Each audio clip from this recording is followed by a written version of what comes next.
for my science experiment, I was exploring heat energy, states of matter, and water and ice. I took ice cubes and I was measuring their clarity on from tap water to once boiled to twice boiled.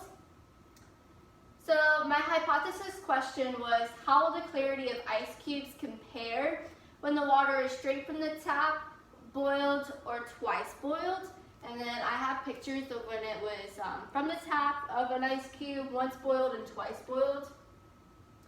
I believe that boiling the water will greatly affect the clarity of the ice cubes. I think the water that is twice boiled will make the ice cubes extremely clear compared to tap water ice cubes. And then the content statement, the science concept that I examined is change, because I am exploring how the clarity of water changes when it's boiled or twice boiled or just from the tap water. And then how this applies is that the form of water will be changing when it starts as tap water to ice cubes to boiling back to an ice cube and so forth. And then to see the different quality of when it was boiled compared to when it was tap water. And then the key vocabulary for this experiment is turbidity, which is a measure of the clarity of water. How clear is it? Transparent, can be seen through, allows light to pass through. Clarity, quality or state of being clear. Energy, ability to do work. Temperature, the measure of how hot or cold. Vaporization, when a liquid changes form into a gas.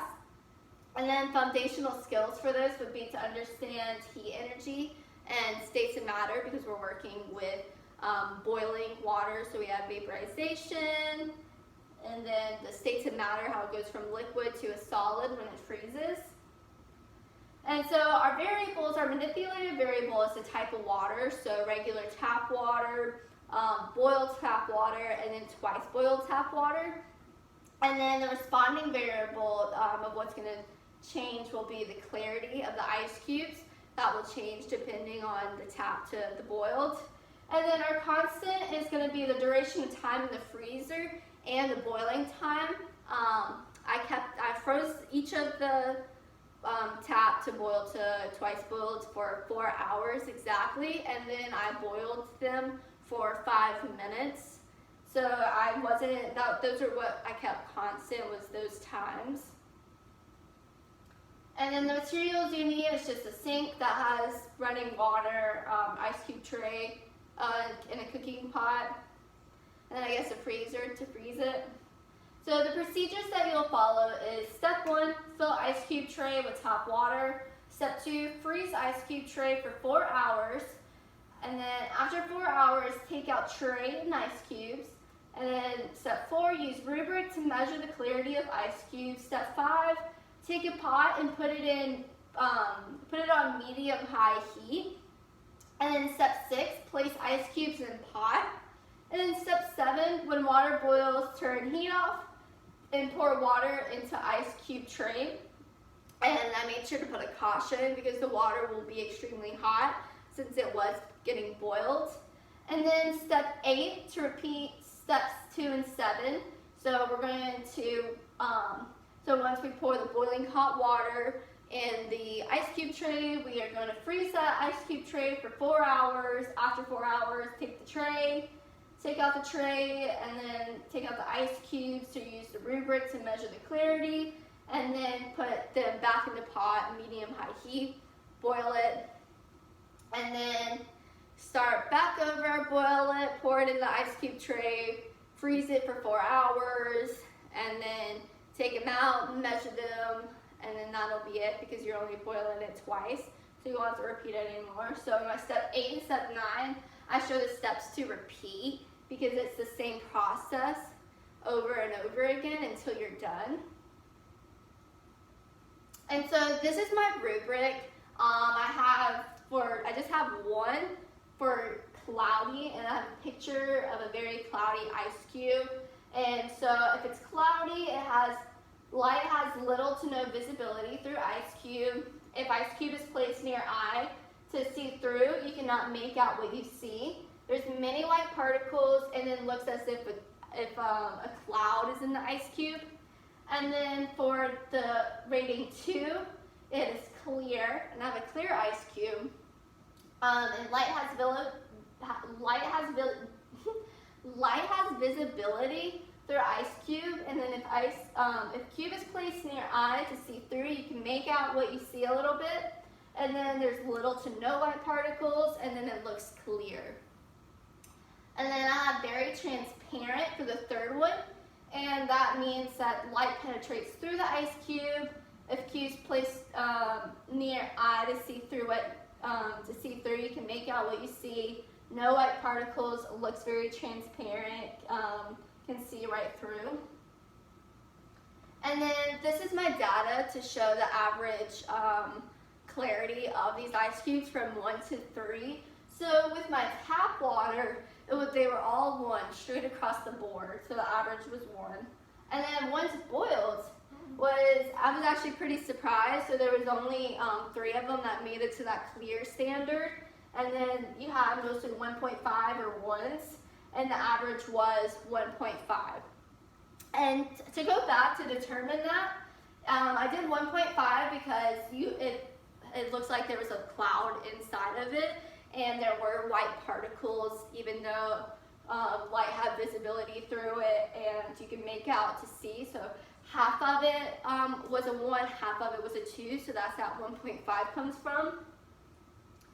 And then twice boiled, I was also very surprised that it wasn't as transparent as I expected all of them to be. Only 4 of them were pretty transparent, and then the rest I did 2.5s, which gave us an average of 2.7. And again, determined that it was at 2.5. It wasn't completely clear, or there weren't any white particles, and there was only the 3s were the only ones that had the white particles. So the 0.5s, it had white particles, and it looked clear, but it wasn't completely transparent. And then our median mode and range, so the median was tap water 1, once boiled 1.5, twice boiled 2.5. Mode was the same, and then our range, it goes up a little bit, but not very much. Tap water, because it was 1 all across. Once boiled, we had 1s, and then we had a 2. Twice boiled, we had 2.5, and then we had 3. And so this is our bar graph to show the average clarity measurement. So you can see that it did progress in clarity as we boiled them. And then the results, the average clarity of a once boiled ice cube was 1.5, average of twice boiled was 2.7.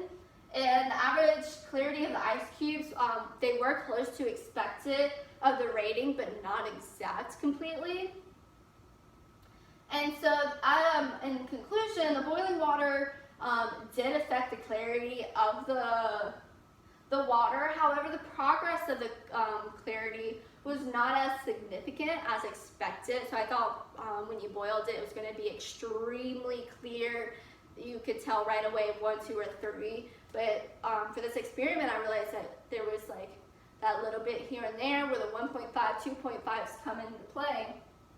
And so real-world application, there are many factors that come into play or that affect the clarity of an ice cube. I noticed that the temperature of the freezer played a role, as well as the placement of the ice cube tray in the freezer. Like some spots were extremely, you could tell that got more cold air than other spots.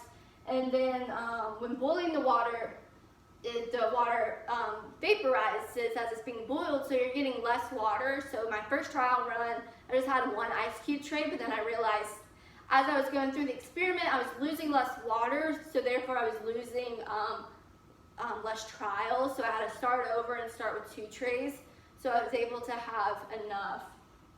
And then I also noticed that boiling water took longer to freeze because it was using more energy to cool down, whereas just regular tap water was already cold. So when it started to freeze, that process of being cold was already there, whereas boiled water, it needed to get cold and then go on to start to freeze. And then my narrative diary, I did from starting April 13th all the way till today when I finished my presentation.